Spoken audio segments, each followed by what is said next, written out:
Neil, thank you for your time with Singapore Business Review today.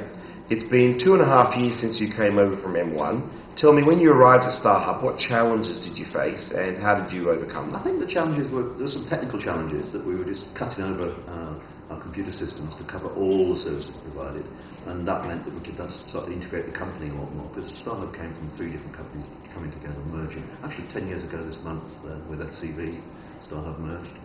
So that was one challenge. I think the other challenge really was wanted to split the business into consumer and enterprise. That's now been done. So we now run 2 separate units dealing with the consumer side and the enterprise side of the market. Then of course we had the other challenges, was the next generation network, which was launched about 2 years ago. We've had some challenges with that, which I think are now getting resolved.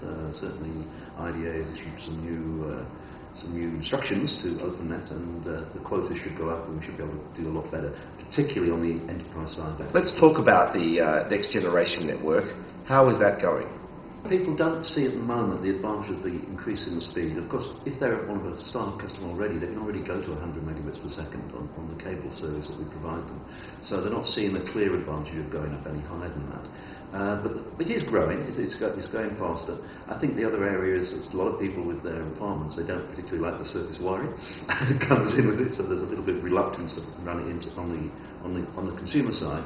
And on the enterprise side, we've had a bit of problems with the building management people, that they don't want to pay again to have fibre run through their buildings. So that's getting resolved. The IDA has now changed the interconnect arrangements, and the quotas will go up, and there will be separate quotas for the enterprise side of the business. Now, Starhub has been cited by analysts for cost effectiveness and control. Tell me, what specifically have you done to try and keep costs in line, to keep profits growing? I think we're looking at how we're structured, so looking at staff cost savings. It's difficult because there have been quite a lot of changes in the market over the last couple of years. But the main savings we've seen probably coming from what we do with the subsidies for the handsets on the mobile side of the business. So we've been able to control that quite well, I think. Now, postpaid subscriber growth has been flat for the last year. What is being done to address this particular segment of your business? We think the postpaid subscriber growth will stay fairly flat because we've got the penetration in Singapore around 150% now. So there's not going to be much growth. What we are seeing is where the growth is coming from is people using more than one device. So we'll continue to drive that and encourage people to do that. And then also, after that, it's just chasing market share. Tell me where you think Starhub is with your technological offerings compared to what else is in the market, and where you're ahead and where you've got room to work on.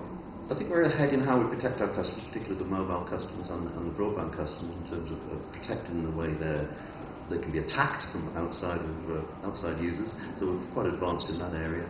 I think in terms of customer service, we're doing very well now in automating that, so that's also another area.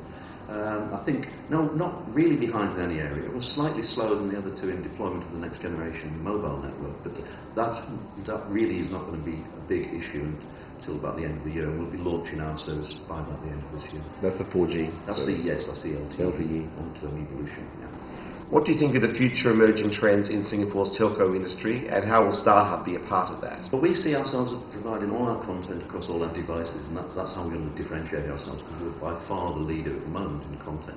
So that's one area we want to push forward. So we do see TV everywhere as being quite important to us, because people are now consuming content more and more on their mobile. I think the issues in that area is that there's quite a lot of illegal content coming into Singapore and being viewed by people. We need to get some controls to sort of slow that down a bit, because we're getting quite heavy use of that now. So that will affect all the players, I think.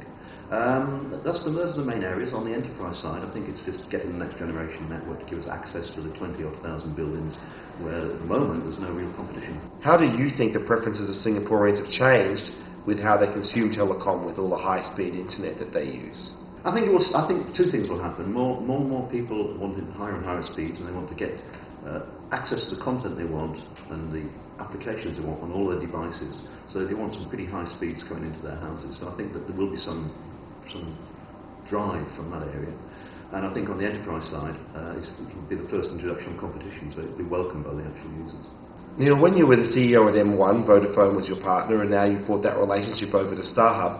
What benefits does being a Vodafone partner bring to Starhub and your customers? It's very important because the Vodafone global enterprise business, they can sell to to companies on a global basis, and it makes us get included in that, particularly the European big multinationals. So that's a big advantage. We also have access to their knowledge bank. That's very useful to us because they've got operations in many countries, and it does help us on our roaming in terms of we can lower the charges between certain countries that Vodafone operate in and Singapore and vice versa, so we can lower our cost to ourselves and also the cost to our customers. Neil Montefiore, thank you very much. That's it from us here at Singapore Business Review TV today. Thanks for watching.